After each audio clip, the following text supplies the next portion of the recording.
ഭഗവാൻ പോയി എന്നാണ് പറയുന്നത്. കർണനും ഇവരൊക്കെ കൂടെ അവിടെ പോവുകയാണ്. അവിടെ പോയി കഴിഞ്ഞ് നല്ലതായിട്ടുള്ള എല്ലാ സ്വീകരണങ്ങളും എല്ലാം കിട്ടി. അവർക്ക് നല്ല സ്വീകരണമാണ്, നല്ല ഭക്ഷണങ്ങൾ അവിടെയുണ്ട്, എല്ലാം അവിടെ നന്നായിട്ട് ഒരുക്കി വെച്ചിട്ടുണ്ട്. എല്ലാം കൊണ്ട് നല്ല നല്ല കാര്യങ്ങൾ അവിടെ നടക്കുന്നുണ്ട്. അപ്പോൾ അവരിങ്ങനെ ചുറ്റി അവിടെ മുഴുവൻ കണ്ടു. ഇപ്പം നമ്മളൊരു പുതിയ സ്ഥലത്തേക്ക് പോയാൽ നമ്മളവിടെ ചുറ്റി നടക്കുന്ന കാണുമല്ലോ. അപ്പോൾ അവിടെ പോയത് കർണനും കൃഷ്ണനും കൂടിയാണ് പോയെന്നാണ് പറയുന്നത്. അപ്പോൾ അത് ഉജ്ജ്വലമായിട്ട്, അതായത് വളരെ ഇതായിട്ട് ഭഗവാനല്ലേ വരണം, നല്ലതായിട്ട് വാദ്യഘോഷങ്ങളോടെ നാമജപത്തോടെ അവരെല്ലാം സ്വീകരിച്ചു. അവിടെ എല്ലാം കൊട്ടുപൊരുവെല്ലാം ഉണ്ടായിരുന്നു. അവിടെ എല്ലാം കൊട്ടാരങ്ങളെല്ലാം കാണിച്ചു. അവിടെ ദർബാറുകളുണ്ട്, ഗായകന്മാരുണ്ട്, നർത്തകിമാരുണ്ട് എന്ന് വേണ്ട സകലതും ഇല്ലാത്ത ഒരു കാര്യം അവിടെ ഇല്ല. ഗന്ധർവന്മാർ ഗാനം ആലപിച്ചുകൊണ്ടിരിക്കുന്നു, അപ്സരസ്ത്രീകൾ നൃത്തം ചെയ്യുന്നു, രവിദേവന്മാരെല്ലാം ഉണ്ട്. അങ്ങനെ കുറേ കഴിഞ്ഞു. അവരിങ്ങനെ എല്ലാം ചുറ്റി ഭയങ്കരം തന്നെ ഗംഭീരം. അങ്ങനെ ഇങ്ങനെ കുറേ ചുറ്റി കഴിഞ്ഞ് നടന്നു. അപ്പോൾ കർണന് വിശപ്പും ദാഹമൊക്കെ തോന്നി. അപ്പോൾ അറിയാം, ഇവിടെ സ്വർഗത്തിൽ വന്നിരിക്കുകയല്ലേ, ഇവിടെ എന്തെങ്കിലും കാണുമല്ലോ. ഇങ്ങനെ ചുറ്റി ചുറ്റി നടന്നു. ദാഹമുണ്ട്, വിശപ്പുണ്ട്. പിന്നെ എല്ലായിടത്തും തിരഞ്ഞു നോക്കിയപ്പോൾ ആദ്യം വെള്ളം ഉണ്ടാകാൻ വന്നത്. അപ്പോൾ വെള്ളം തിരഞ്ഞു നോക്കിയപ്പം അവിടെ ഒന്നും കാണാനില്ല. ഇത്ര വലിയ വരവേൽപ്പ്, ഇത്ര വലിയ അടിപൊളിയായിട്ട് അവിടെ എല്ലാം നടക്കുന്നത്. ഇപ്പം എന്താ ഇത് തിന്നാനും കുടിക്കാനും ഒന്നുമില്ല, എല്ലാം ഉണ്ട്, എല്ലാം വെച്ചിട്ടുണ്ട് അവിടെ. അപ്പം കണ്ണന് എല്ലാം കിട്ടുന്നത് ഇദ്ദേഹത്തിൻ്റെ വശത്ത് ഒന്നും കിട്ടില്ല. അവിടെ അവർ സുഖിച്ച് എല്ലാം കഴിച്ചിരിക്കുക. ഇദ്ദേഹത്തിൻ്റെ വശത്തോ രണ്ടുപേര് രണ്ടിടത്താക്കിയേക്കണം എല്ലാ സാമഗ്രികളും ഒരുക്കിയിരിക്കുന്നതല്ല. അപ്പോൾ ഇദ്ദേഹം അവിടെ ഇങ്ങനെ ചുറ്റി കഴിഞ്ഞപ്പോൾ നോക്കിയപ്പോൾ കുറേ ആപ്പിളുണ്ട്, മുന്തിരിയുണ്ട്, കുറേ പഴവർഗ്ഗങ്ങൾ അവിടെ ഇരിക്കുന്നു. സാരമില്ല, എന്തെങ്കിലും നിന്നിട്ട് വിശപ്പടക്കാലോ എന്ന് വിചാരിച്ചിട്ട് അങ്ങനെ ചുറ്റി കറങ്ങിയവിടെ. അപ്പൊ അവിടെ ചെന്ന് നോക്കിയപ്പോ എന്താ, ഒക്കെ സ്വർണ്ണത്തിൽ വെള്ളിയിലുണ്ടാക്കി വെച്ചേക്കണം. അത് തിന്നാൻ ഒരു നിവൃത്തിയില്ല. ആഗ്രഹിച്ചു പോയി കയ്യിലെടുക്കാൻ, അതിപ്പോ എങ്ങനെയാണ് കഴിക്കിയത്, സ്വർണ്ണമല്ലേ.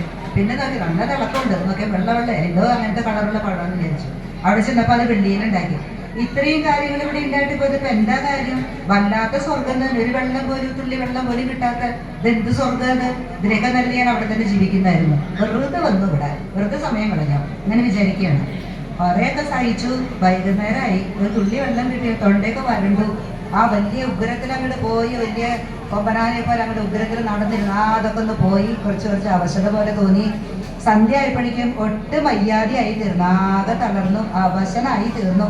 അപ്പൊ പറയുന്നുണ്ട്, സർവ സുഖ സൗകര്യങ്ങളും ഇവിടെ ഒരുക്കിയിട്ടും ഇവിടെ എന്ത് ഈ സ്വർഗം തിന്നാനും കുടിക്കാനും ഒന്നും വെക്കാതെ. അങ്ങനെയാണെങ്കിലോ കൃഷ്ണനാണെങ്കിൽ എല്ലാം കൊടുത്തിട്ടുണ്ട്. ഇതിപ്പോ എന്തൊരു നമ്മൾ പറയില്ലേ, പക്ഷഭേദം കാണിക്കണേ. എന്താപ്പത്? ഒരാൾക്കാണ് വയറ് സുഭിക്ഷത്തിന്റെ സുഭിക്ഷം, ഏമ്പക്കം കിട്ടും, അത്രയും വയറ് നിറച്ച് ഭക്ഷണം കഴിച്ചു. എനിക്കാണെങ്കിൽ ദാഹിച്ചു പോയി, തൊണ്ടെന്റെ ഉണങ്ങി തുള്ളി വെള്ളം കുടിക്കാനില്ല. കഴിക്കാൻ വെച്ചിരിക്കുന്ന സാധനം സ്വർണ്ണം, ഇത് കനകം തൊട്ട് ഒരു നിവർത്തിയില്ല.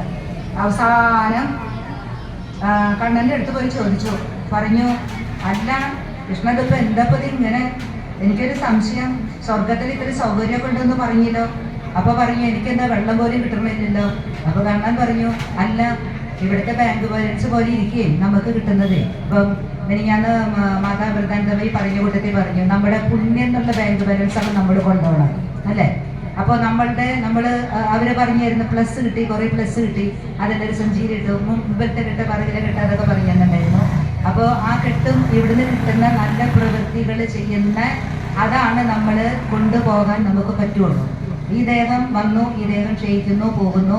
നമ്മൾ അകത്തുള്ള ചൈതന്യം, അഹം ആത്മ എന്ന് പറയുന്ന ആ ചൈതന്യം ഒരു വിളക്കിന്റെ നാളം പോലെയാണെന്നൊക്കെ പറഞ്ഞ് അത് മാത്രമാണ് ഇവിടുന്ന് പോകുന്നത്. ശരീരം ഇവിടെ തന്നെ കിടക്കുന്നു. പഞ്ചഭൂതങ്ങളെ കൊണ്ടുണ്ടാക്കിയ ശരീരം പഞ്ചഭൂതങ്ങളിൽ തന്നെ ലയിക്കുന്നു. നമ്മൾ ചെയ്യുന്ന സത്കർമ്മങ്ങളാണ് അവിടെ ബാങ്ക് ബാലൻസ് ആയിട്ട് വരുന്നത്. അപ്പൊ നമ്മൾ ഒരാൾക്ക് ഭക്ഷണം കൊടുക്കണം, അമ്പലത്തിൽ വഴിപാടിന് കൊടുക്കണം, അല്ലെങ്കിൽ ഡൊണേഷൻ കൊടുക്കണം. നമ്മുടെ ബാങ്ക് ബാലൻസ് എത്രയുണ്ട് അതനുസരിച്ച് നമ്മുടെ ലക്ഷപ്രഭുവാണ്, ഇത്രയുണ്ട് അത്രയുണ്ട്. ഈ എന്തെങ്കിലും 100 രൂപ കഷ്ടിച്ചു കാണൂല എൻ്റെ ബുക്കില്. അപ്പൊ വേറൊരു സ്ത്രീ പറയുമ്പോൾ സാധാരണ സ്ത്രീകൾ അപ്പൊ പറയാ പെൻഷൻ വരാണെങ്കിൽ ഒരു ശകലം കാണും, അതിപ്പോ എടുത്തെടുത്തങ്ങോട്ട് തീരില്ല, ഒന്നും ഉണ്ടാവാറില്ല ബാലൻസ് എന്ന് പറയും. അപ്പൊ അതുപോലെ തന്നെ നമ്മൾ ചെയ്യുന്ന പുണ്യപ്രവൃത്തിയുടെ അതാണ് അവിടുത്തെ ബാങ്ക് ഡെപ്പോസിറ്റ്. അപ്പൊ നിന്റെ ബാങ്ക് അക്കൗണ്ടിലെ വട്ടപൂജയാണ് കിടക്കണം, അന്ന നീ കൊടുത്തിട്ടില്ല, അതുകൊണ്ടാണ് പറഞ്ഞത്. അപ്പൊ പറഞ്ഞു ഓരോരുത്തർക്കും ഓരോ തരത്തിലാണല്ലോ. അപ്പൊ ദാഹിച്ച് വിശന്ന് വന്നവർക്ക് നീ ദാഹജലോ ആഹാരമോ കൊടുത്തുവോ? അപ്പൊ പറയും, ഇല്ല ഭഗവാനെ ഞാൻ കൊടുത്തിട്ടില്ല എന്ന് പറഞ്ഞു. നീ കൊടുത്തത് എന്താ?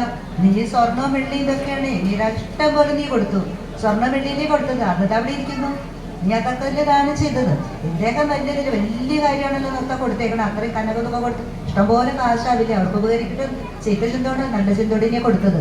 ദാഹജലം കൊടുത്തിട്ടില്ല, അന്നവും കൊടുത്തിട്ടില്ല. അതാണ് അത്യാവശ്യം വേണ്ടത് അതല്ലേ. അപ്പം അത് കൊടുത്തില്ല. വലിയ വലിയ സാധനങ്ങളെ കൊടുത്തത്. അതൊക്കെ അവിടെ ഇരിക്കുന്നുണ്ടല്ലോ. നീ കൊടുത്ത ബാങ്ക് ബാലൻസിലുണ്ട്. നല്ല ഇരിക്കണം. എന്താ എടുത്ത് കഴിച്ചോ. അത് കഴിക്കാൻ പറ്റുന്ന സാധനം അല്ലല്ലോ.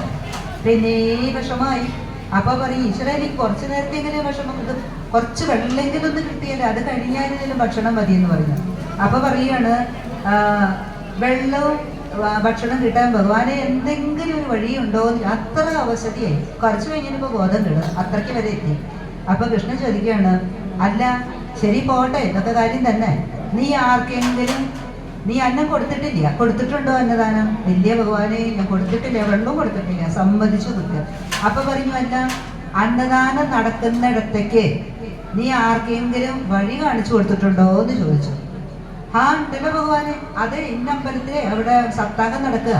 അപ്പൊ ഒരാൾ ചോദിച്ചു, ഇവിടെ നമ്പീശ്വരന് സപ്താഹം നടക്കട്ടെ. അപ്പൊ ഈ ഇവിടെ ഇത് ഒരാളെ വന്നിട്ട് ഇങ്ങനെ പോവാം. അതെ വിശക്കുന്നുണ്ട് ഇവിടെ ഇവിടെ ഇല്ല. അതാണ്ടല്ലോ നമ്മുടെ അമ്പലത്തിലുണ്ടല്ലോ, അത് അവിടെ പൊക്കോളോട്ടാ. നമ്മൾ ഈ സാധാരണ വഴി പറഞ്ഞു കൊടുക്കുമ്പോ ഇങ്ങനെയല്ലേ പറയുക. അപ്പൊ ഉണ്ട് ഭഗവാന്. ഞാന് ഒരു ഭിക്ഷക്കാരൻ ഇങ്ങനെ ഒരിടത്ത് ഒരു സ്ഥലത്തിന്റെ പേര് പറഞ്ഞു. ഒരു പല സ്ഥലത്ത് സഞ്ചരിക്കുന്ന ആൾക്കാരാണ്. ഞാൻ വഴി പറഞ്ഞു കൊടുത്തിട്ടുണ്ട്, വലിയ ധൈര്യത്തിൽ പറഞ്ഞു. അപ്പൊ കുറച്ച് ശൗര്യം വന്നു. എന്താ വെച്ചാൽ തളർന്നു പോയ ആളാണ്.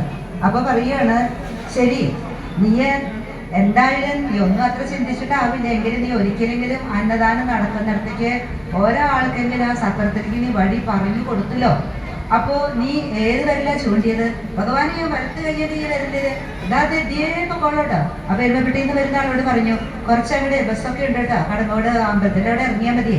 അവിടെ സപ്താഹം നടക്കുന്നുണ്ട് കേട്ടോ, വീട്ടുപേരല്ല പുറത്താണ് കേട്ടോ നടക്കണം, പോയിട്ട് കഴിച്ചോളൂട്ടോ, ഞാൻ വഴി കാണിച്ചു കൊടുത്തിട്ടുണ്ടെന്ന് പറഞ്ഞു. അപ്പൊ പറഞ്ഞു, ഈ ഏത് വരില്ല? ഈ വരില്ലേ കാണിച്ചത്? ആ വരിലൊന്ന് ചപ്പിക്കോ എന്ന് പറഞ്ഞു.